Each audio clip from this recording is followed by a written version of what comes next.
আজ আমি বরবটি ভর্তা করেছি। অনেক সময় বরবটি কেউ খেতে চায় না। আর বরবটি যদি আপনি এভাবে ভর্তা করে দেন, সবাই তো খুব মজা করে খেয়ে নেবে।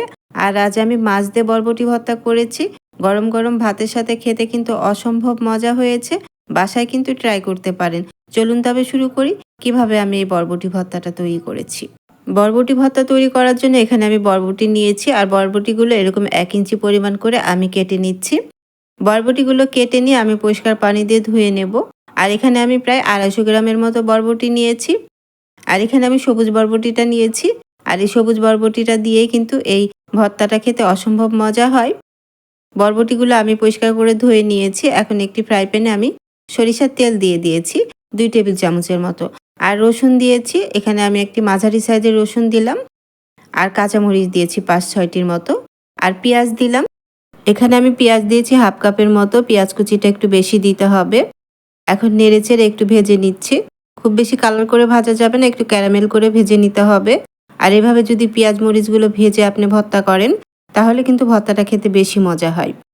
এভাবে চুলার আঁচটা মিডিয়াম রেখে পেঁয়াজ আর মরিচ রসুনগুলো আমি ভেজে নিচ্ছি। রসুনগুলো খুব ভালো করে সেদ্ধ হয়ে গেছে। কাঁচামরিচটাও সেদ্ধ হয়ে গেছে আর পেঁয়াজটাও ক্যারামেল হয়ে গেছে। এখন আমি এগুলো উঠিয়ে নিচ্ছি। পেঁয়াজ ভাজাগুলো আমি উঠিয়ে নিচ্ছি। এখন ওই একই তেলে আমি আগে থেকে যে কেটে রেখেছি বরবটিটা অবশ্যই খুব ভালো করে পরিষ্কার করে ধুয়ে নিতে হবে। এখন ওই একই ফ্রাই প্যানে আমি বরবটিগুলো দিয়ে দিলাম। দেখতে পাচ্ছেন নিশ্চয়ই বরবটিগুলো আমি একটু ১ ইঞ্চি পরিমাণ করে কেটেছি। এভাবে ছোট ছোট করে কেটে নিলে বরবটিটা তাড়াতাড়ি সেদ্ধও হয়ে যাবে। কোনো রকম পানি দেওয়ার প্রয়োজন হবে না। আবার বরবটিগুলো ভর্তা খেতেও ভালো লাগবে। আর বরবটিটা যেন তাড়াতাড়ি সেদ্ধ হয়ে যায় সেজন্য এখানে আমি ১/২ চামচের মতো লবণ দিয়েছি। লবণ দিয়ে নেড়েচেড়ে আমি ঢেকে দেব। আর চুলার আঁচটা অবশ্যই মিডিয়াম করে রাখতে হবে। আর এখানে পানি দেওয়ার প্রয়োজন নাই, বরবটি থেকে কিছুটা পানি বের হবে। এতেই কিন্তু বরবটিটা সেদ্ধ হয়ে যাবে।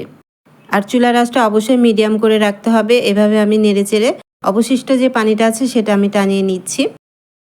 আর মাঝে একটু ঢেকে তারপরে আবার মাঝে মাঝে একটু নেড়ে দিতে হবে, বরবটিটা যাতে ভালো করে সেদ্ধ হয়ে যায়। আর বরবটিটা একটু ভাজা ভাজা করে নিয়েছি, আমি দেখতেই পাচ্ছেন সম্পূর্ণ পানিটা কিন্তু শুকিয়ে গেছে। এখন এই বরবটির মধ্যে যে আমি পেঁয়াজ মরিচগুলো ভেজে রেখেছিলাম সেটা দিয়ে দিয়েছি। এখন চুলার আঁচটা মিডিয়াম হাই করে দিয়ে বরবটির সাথে পেঁয়াজ মরিচটা আরেকটু ভেজে নিচ্ছি। পেঁয়াজ মরিচ দেওয়ার পরে আর খুব বেশি সময় ধরে ভাজার প্রয়োজন নেই। ১ মিনিটের মতো ভেজে নিলেই হয়ে যাবে। আর খুব বেশি সময় ধরে ভাজলে বরবটিগুলো চিমড়া হয়ে যাবে, তখন ভর্তাটা খেতে ভালো লাগবে না। ভাজা ভাজা হয়ে গেছে, এখন আমি নামিয়ে নিচ্ছি। এভাবে যদি আপনি বরবটিগুলো ভেজে ভর্তা করেন তাহলে ভর্তাটা পাতলা হবে না।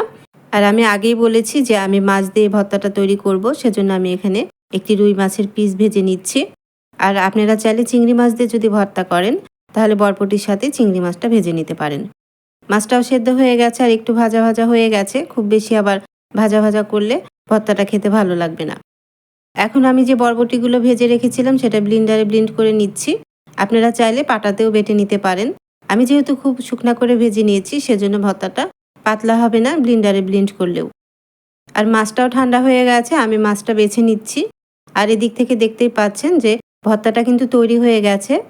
এখন আমি ভর্তা তৈরি করার জন্য আগে থেকে কিছু শুকনো মরিচ ভেজে রেখেছিলাম। স্বাদমতো লবণ দিয়ে আমি গুঁড়ো করে নিচ্ছি।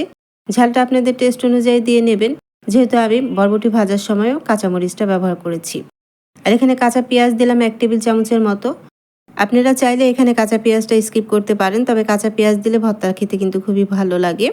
আর আগে থেকে যে আমি মাছটা বেছে রেখেছিলাম সেই মাছটা দিয়ে এখন আমি এই ভর্তাটা করে নেব। এখানে আমি আবারও ১ টেবিল চামচের মতো সরিষার তেল দিয়ে ভর্তাটা খুব ভালো করে মাখিয়ে নিয়েছি।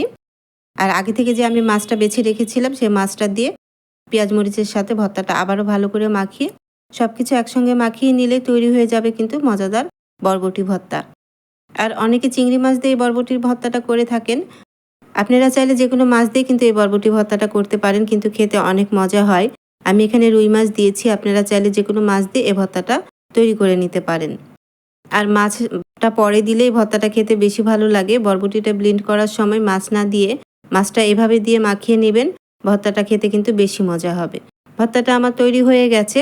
আর গরম গরম ভাতের সাথে কিন্তু অসম্ভব মজা হয়।